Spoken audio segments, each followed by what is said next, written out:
আসসালামু আলাইকুম। প্রিয় চাকরি প্রত্যাশী ভাই বোনেরা, আশা করি সকলে ভালো আছেন এবং সুস্থ আছেন। আর আপনাদের মাঝে নতুন আরেকটি ভিডিও নিয়ে হাজির হলাম। আর আজকে আমি আলোচনা করব প্রাথমিক সহকারী শিক্ষক নিয়োগ তৃতীয় ধাপের পরীক্ষা তারিখ নিয়ে।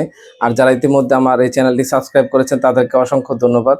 আর যারা এখনো সাবস্ক্রাইব করেননি অবশ্যই চ্যানেলটি সাবস্ক্রাইব করে পাশের বেল আইকনটি বাজিয়ে সাথে থাকবেন। আর যারা ফেসবুক পেজ থেকে দেখছেন অবশ্যই পেজটি ফলো দিয়ে রাখবেন।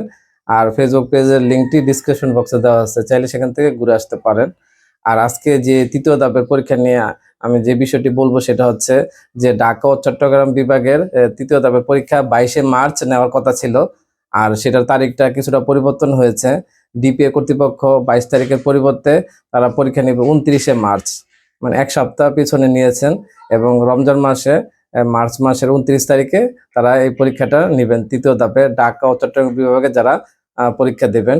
আর এখানে প্রায় প্রার্থীর সংখ্যা 3,49,438 জন প্রার্থী রয়েছেন এবং একটি হিউজ পরিমাণ প্রার্থী। আর আপনাদের নোটিশটি আপনারা স্ক্রিনে দেখতে পাচ্ছেন যে তারা ডিপিএ কর্তৃপক্ষ নোটিশ প্রকাশ করেছেন এবং পত্রিকাও প্রকাশিত হয়েছে যে 29শে মার্চ পরীক্ষাটা নিবে। আর আপনাদের আগে জানানো যে আপনারা আরেকটু সিনসিয়ারলি পড়াশোনা করতে পারেন। আর আপনাদের এক সপ্তাহ আগে মেসেজ পাবেন এবং সেখান থেকে আপনারা এডমিট তুলে নিতে পারবেন। আর সেই আশা ব্যক্ত রেখে আপনাদের কাছ থেকে বিদায় নিচ্ছি। আর যাওয়ার আগে অবশ্যই বলবো চ্যানেলটি সাবস্ক্রাইব করে পাশের বেল আইকনটি বাজিয়ে সাথে থাকবেন। ধন্যবাদ।